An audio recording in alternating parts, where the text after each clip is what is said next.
Well, time to face the music. All right.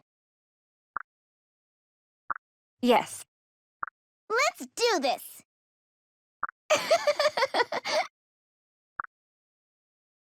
No.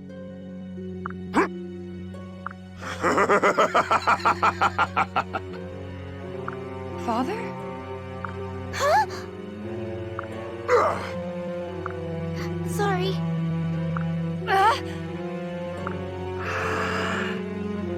Well... Yes.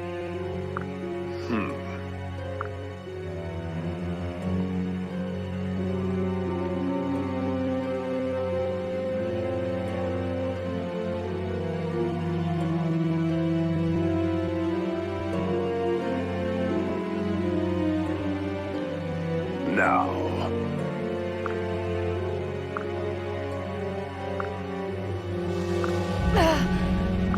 Oh no! Elise.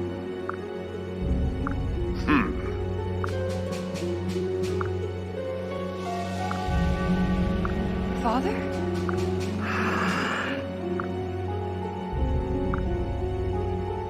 Listen well. Yay!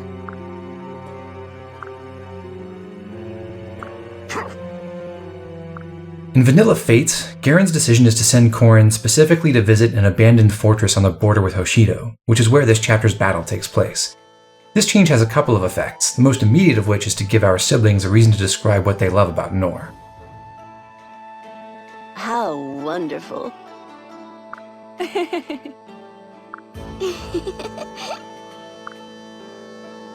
Listen up.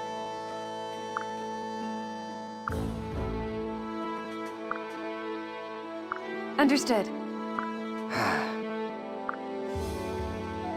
Huh?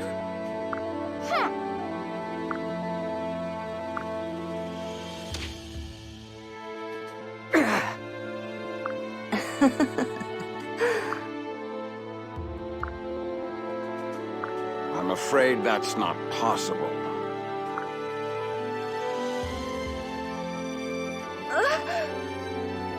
Let me explain.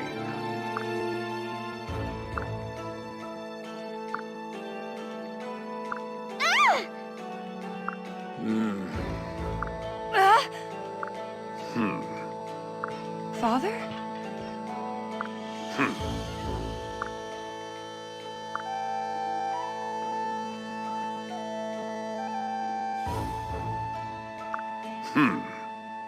Thank you.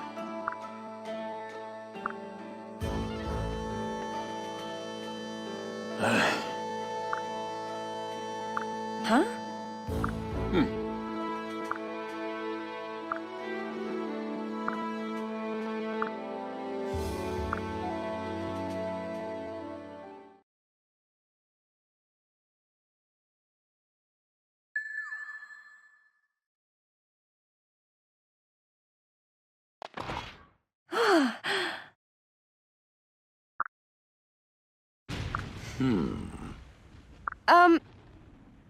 Of course.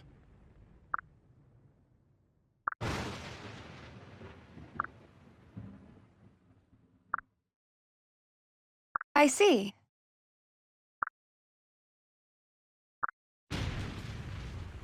My.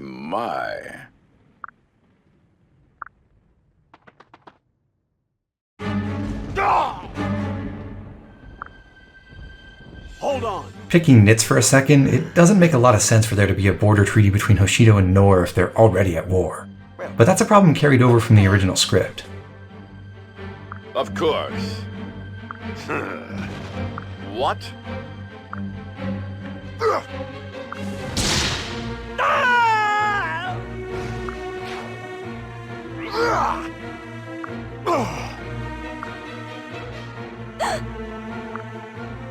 Why? You're so naive. What was that? Charge!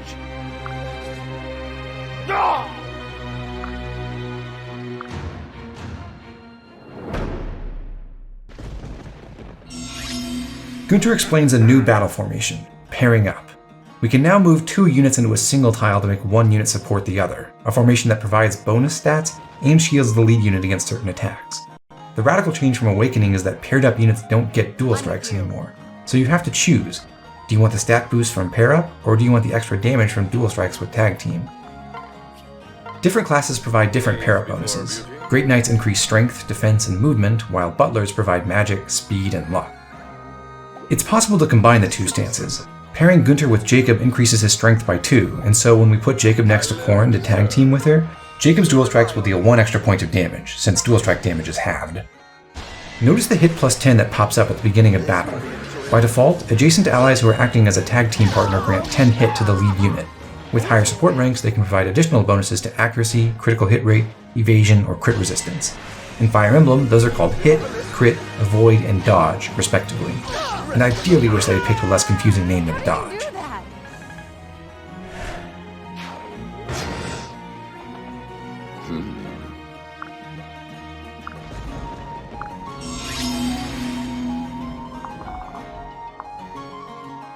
The enemies occupying this fort are the scariest formation on the map.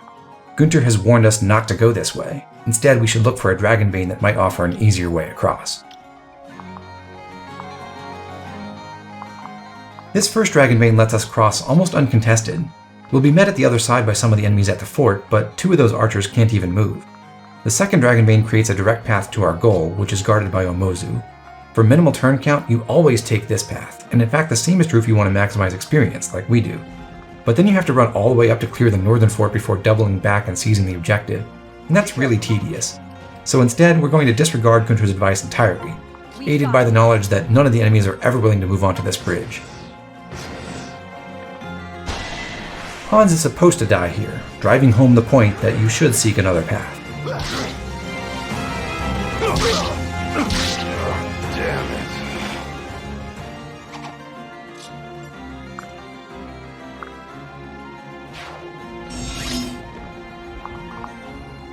We moved Corrin ahead so that she would already be adjacent to the space that Jakob is going to attack from. Typically, Hans misses, and Jakob needs to get a damage boost from Gunter's pair-up bonus.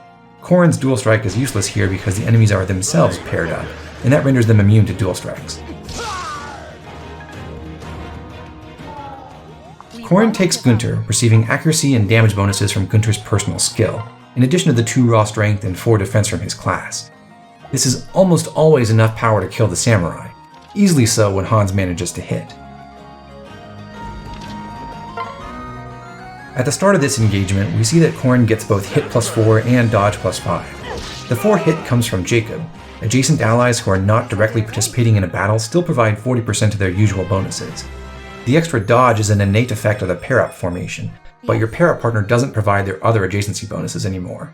So in general, tag team makes the lead unit more accurate, pair-up makes them more resistant to crits. Reminds me of the old days. Watch your back, child! Combined, Jakob's Gentium aura and Gunter's plus 4 defense bonus reduce the damage Corrin takes by 6, enabling her to survive this volley of arrows. Lucky I'm here. You have my support. It's not your time yet. Jakob can take 1 arrow plus a dual strike. That's something that Felicia is too frail to do. We're not done yet! However, that's all he can endure. So while Corrin can stick it out for a little while longer, Jakob will have to back away. Age before beauty.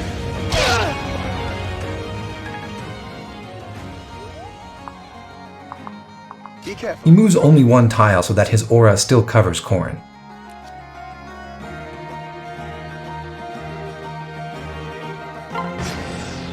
When paired up in battle, both teammates generate 1 guard point, symbolized by the little blue shields, each time the lead combatants on either side execute an attack.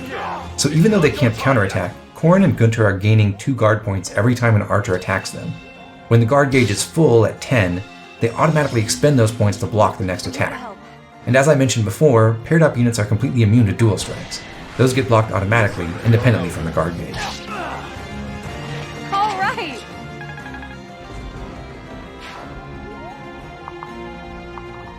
The right-hand archer can move, so it's still not safe for Jakob to get closer. Stiff upper lip. Remain focused.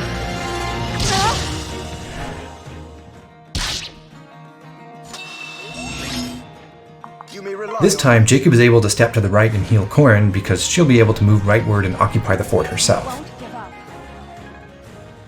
And now we've seen staff animations. They're not very interesting, so I'm turning those off.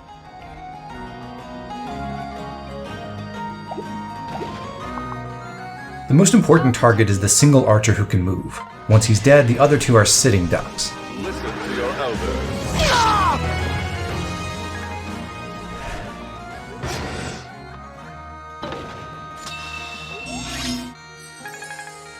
I'm here to help.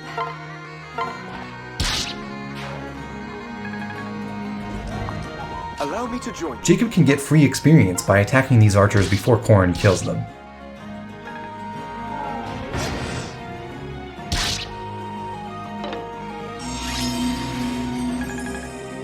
Be careful.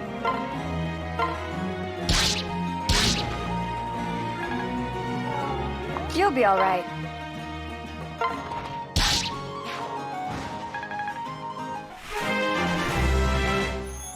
Corin has gained speed on each of her first 5 levels, making her incredibly fast. 11 speed is the kind of thing you normally only hope for with a speed boom. At level 6, Corin is nearing the point where she isn't going to gain much experience anymore. Experience rewards drop off a lot with level difference, even with nobility. When you're 3 levels higher than the enemy, you only get 13 points for a kill, and nobility only bumps that to 15. I believe in you.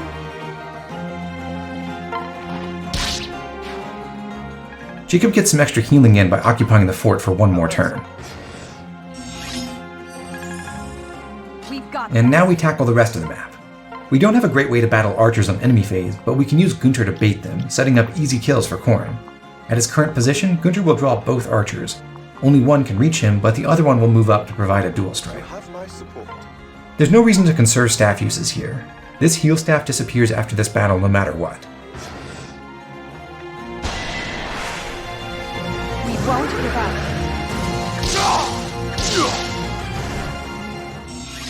Corin should always be able to kill these archers with Gunter's help. What's exceptional in our case is that she doubles them, so there's no way to fail this kill even if Gunter misses. Thank you. This will be enjoyable. The terrain makes it awkward to attack the second archer, and we want to save that kill for Corin anyway, so we'll just sit tight for a moment. I am very glad to see Jakob redeeming himself with awesome growths at level 3. Allow me to join you.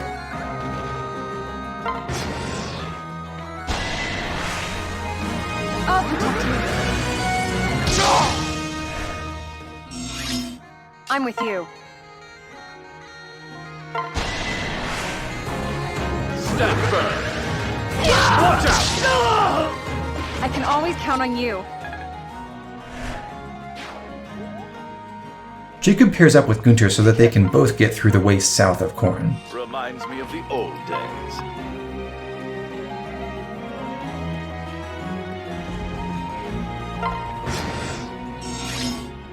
Even though you can't activate support conversations until after the route split, the support points you gain by healing and battling together in these early chapters still count.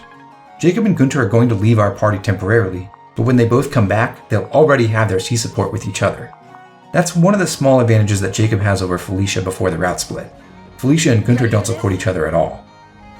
Listen to your elders.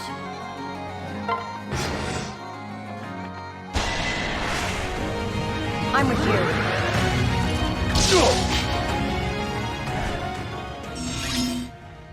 This kill usually relies on Corin having gained a couple points of strength. Gunter's dual strike is weaker than usual because he's on a tile with terrain effects, which means his elbow room skill isn't active. But because Corin is so fast, she could get away with having less strength. Thank you.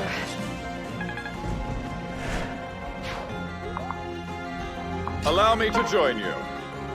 We still want to feed kills to Corin whenever possible.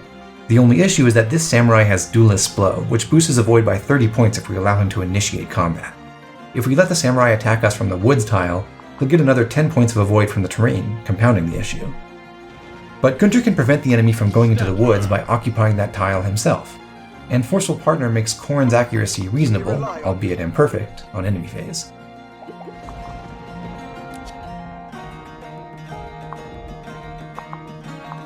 Stiff upper lip.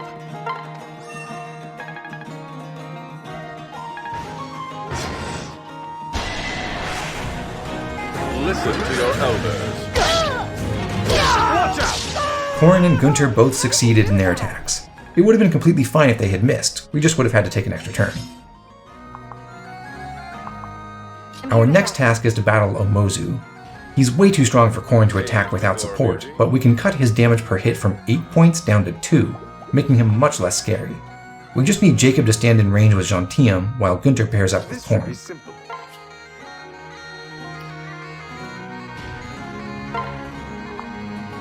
Stand firm. With 2 points of strength over base, Corrin has enough power to defeat the boss in 2 rounds of combat, assuming both her attacks hit, or she gets a crit. The odds aren't great, but if anything goes wrong, we will be able to back away and try again. The old gate that Omozu is standing on doesn't heal him.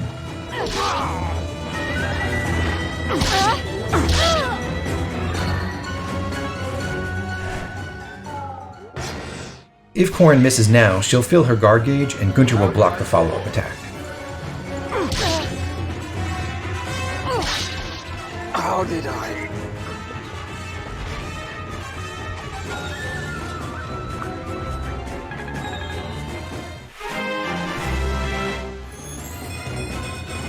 I'm here to help.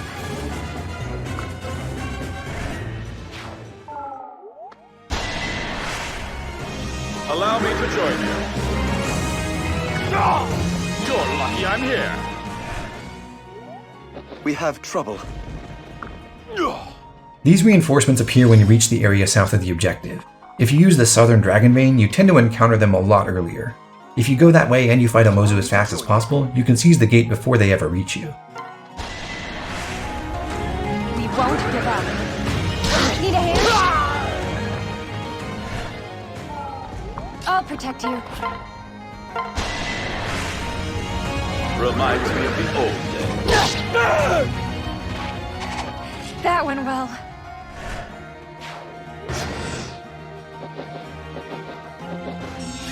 The thing that makes our path suboptimal for experience maximization is that these Sky Knight reinforcements are just level 1. Now that Corrin is level 7, they're only worth a single experience point to her. So instead of Corrin, the kills would go to Jakob, who can still wring 19 XP out of each of them. Jakob kills if Corrin's dual strike hits. He attacks the middle Sky Knight both because she can't counterattack, and also because eliminating her prevents her from dual striking for the other two. We're not done yet! Sorry to be a bother.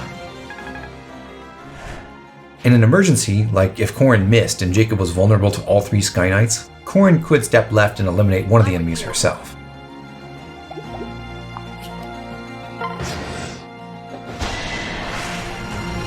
Ready for this? I can help too. Much obliged.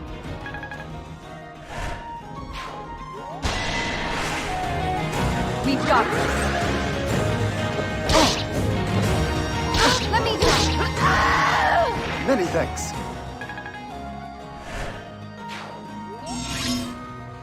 All our foes are dead. Before we finish the map, Jakob can heal Corrin one more time. This almost takes him to level 4. At this point, it's sometimes useful to leave your servant on the verge of attaining a level, but we'll address that topic much later on.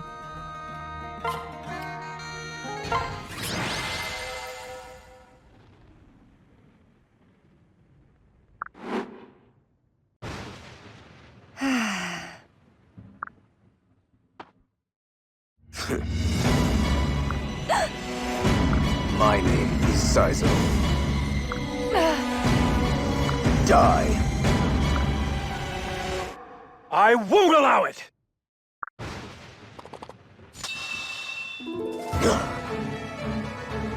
Just in the nick of time.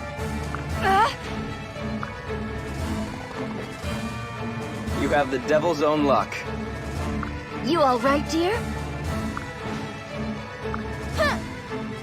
Thank you. Uh-oh. Oh. Not to worry.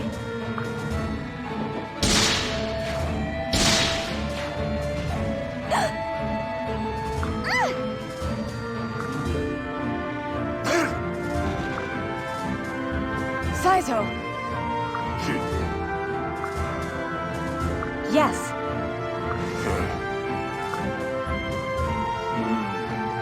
I see. Well,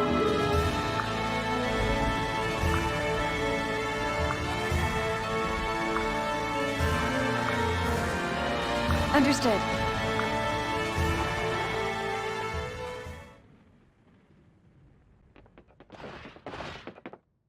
Oh.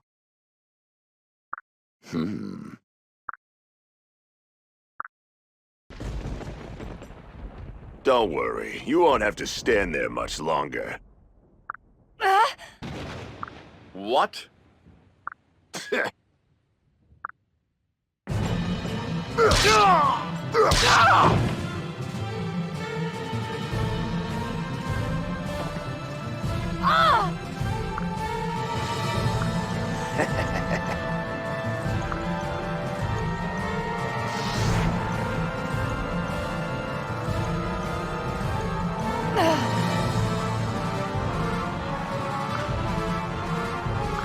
Huh?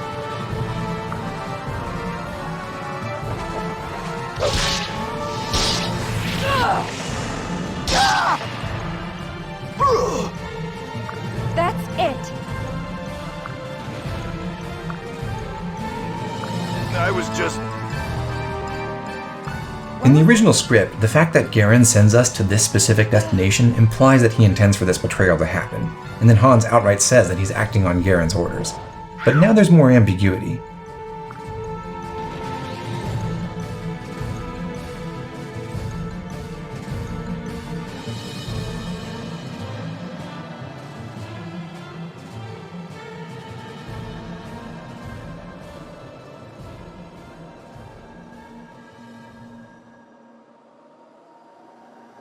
Dragons, grant me strength!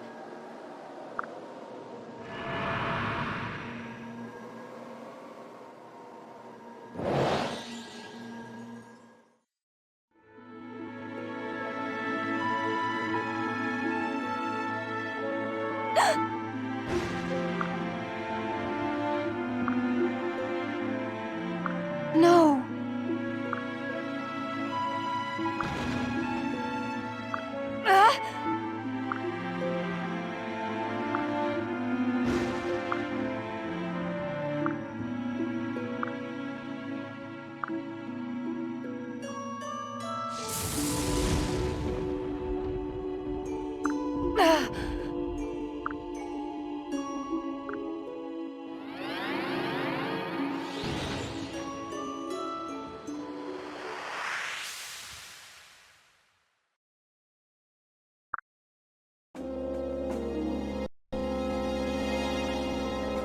Well...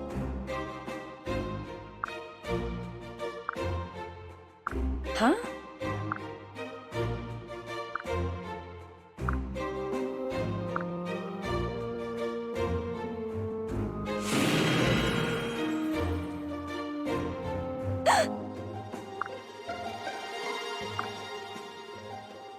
I see.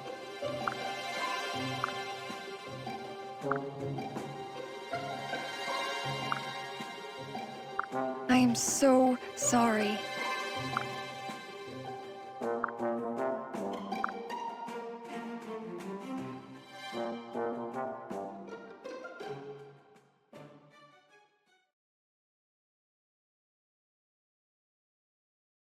Thank you. Yeah.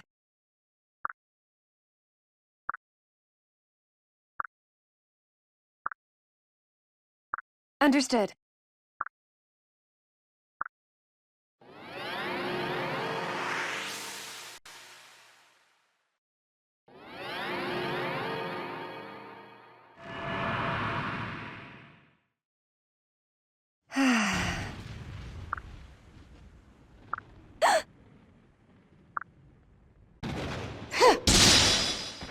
Ouch.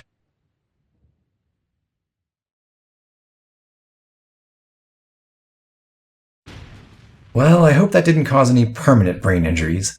We'll check in on Korn and her assailant next time. See you then.